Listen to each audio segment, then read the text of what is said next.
Weakness to warrior mindset. I'm going to talk about how you need to become even more invisible, how you need to become a ghost, how you need to disappear, how you need to become a man on a horse with no name. What do I mean by that? That means you just need to go monk mode or whatever it is. Just like take the time to focus on yourself, not on partying, not on hanging out with your friends, which they're gonna, once you get on this journey and you start seeing results, you're gonna see that they're not your friends. Trust me, you're gonna see them. You just need to go and do what you need to do so that you become the best version of yourself. And sometimes that's gonna have to be alone. Again, it's a spiritual journey. It's a lonely journey. It's only a journey that you can take by yourself. You're going to have to be comfortable with, being alone with your thoughts. A man that can be alone with his own thoughts and be, comfortable is a pretty powerful man, because a lot of people don't want to face themselves. It's the you against you scenario, because ultimately that's what it comes down to. There's going to be lack of motivation. There's going to be days that you don't want to do this. There are days, maybe even weeks, that you're not going to see results, and you're gonna get down. But you got to keep going. And when you break through, it's going to be those little small moments that keep you going, that keep you moving, that keep you pushing forward. I've been on this, and there are days where I know I haven't seen results. There are weeks. I went the past 2.5 weeks without seeing results. Sorry, it's like 4 o'clock in the morning. I know. I'll do another video about you all know what it's like waking up like super early and you're like, why the hell am I awake at this hour? But yes, I went for 2 weeks without seeing results. And finally I broke through. I broke through that barrier. I'm down to 31-inch waist. And if I calculate it, 14 and a half inch neck, 11 or 31-inch waist, that puts me around like 11.5, 11.9%. So my goal was to be, or still is to be, 11% ripped, jacked, and lean, as they say it, by December 31st. So I'm 0.9% away from being my 11%. I'm not gonna, apologize for burping, whatever.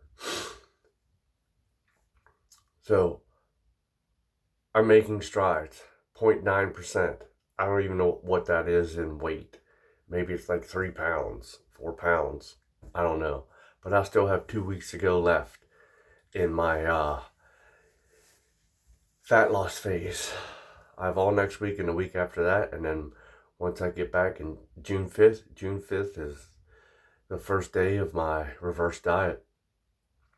I get to start to eat more calories, which I'm going to be so thankful for. Like, you're going to be so thankful for, being able to bump up your calories and, not having them hunger pangs or them hunger pains. And then week by week, you're just going to slowly add calories in, small increments, 100, 150, mostly in carbs and fruits, so that you can build up your glycogen storage in your muscles, so you can get that full effect. You get better workouts in the gym. You feel more satiated. You feel like, you can actually eat food. And I'm saying sticking to the food that you ate while you're in the fat loss, not going back to your old habits. Why would you spend all this time, all this effort and trial and error and sticking to this plan just to fuck it up and just to lose it all and just to have to go back and repeat the process? I'm not reverting back to that. I'm not stopping my good habits that now I have instilled in me.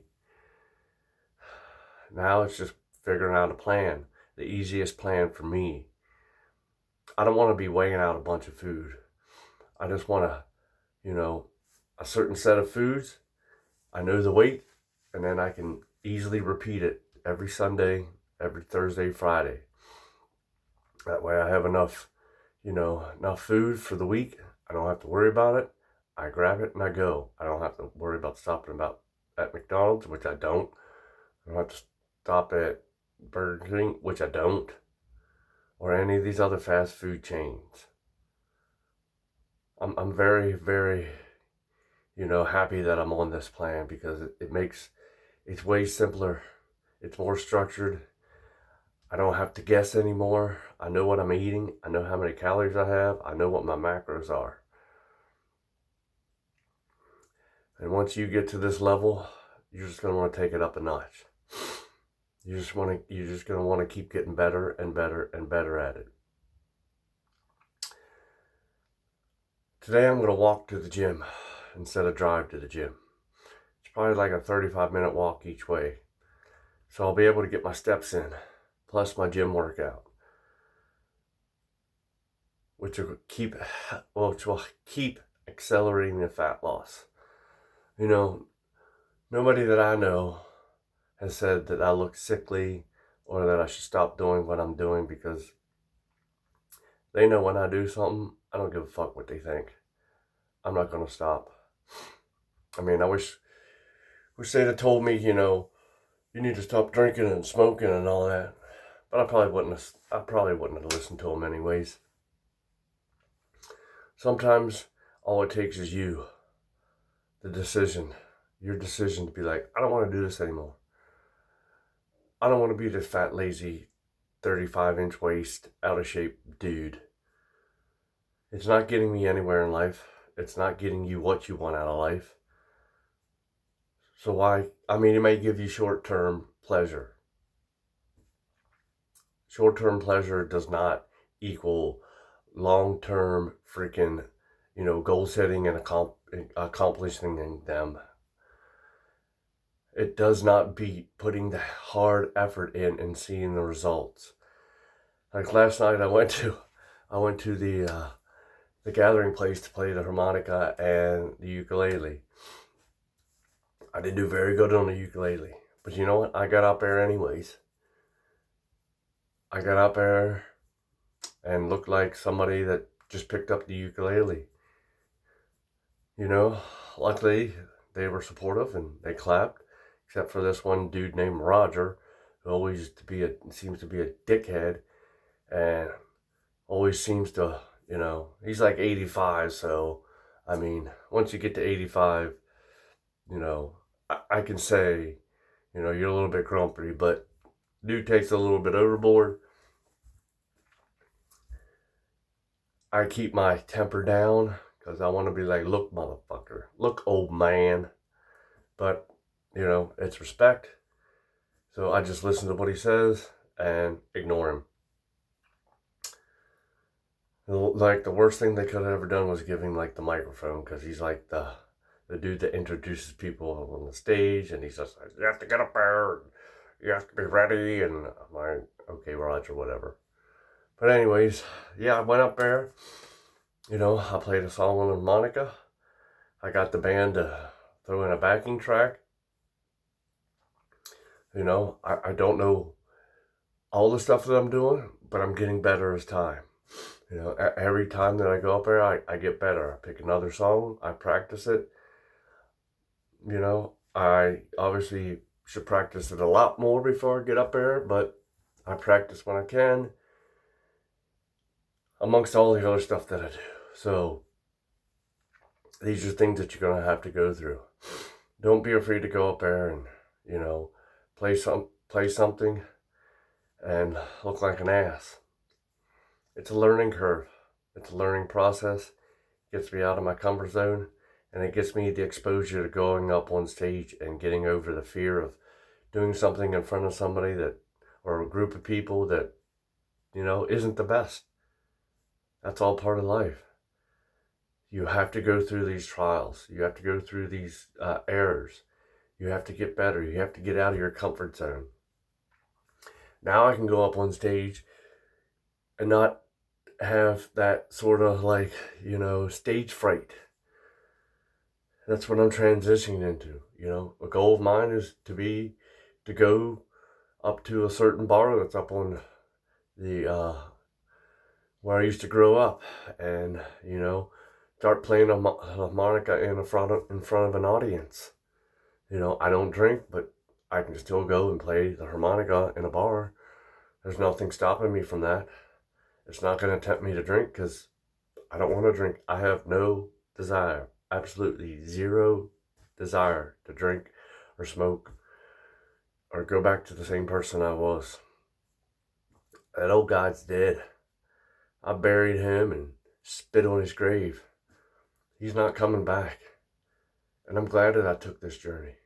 I'm glad that the things that happened to me in my life turned out to be a blessing. I could have wallowed in freaking loathing and, depression and went 100% the other way. But I decided not to. I decided to stand up, dust myself up, and start moving forward. You're either moving towards your goal or you're moving away from your goals. Sorry, I gotta sneeze. I think I got like allergies for some reason. So, yeah, so you're either moving forward or you're moving back. Your goal in life is to always move forward, never to regress. If you regress, it should only be a little, and you should jump right back on it and dust it off and keep walking. Life is a journey. This is a journey. Your soul desires to get better, even by 1%. 1% every day you need to get better. That should be your goal. 1% at whatever you do. 1% is not that big of a freaking jump. Over time, 1% turns into 100%, and then 1,000%. And before you know it, you're better off than what you were. Save at least 10% of your paycheck every week. Whatever it is, 10%, 12%, put that in your savings. And before you know it, you'll have a good savings. Focus on paying down any debt that you have.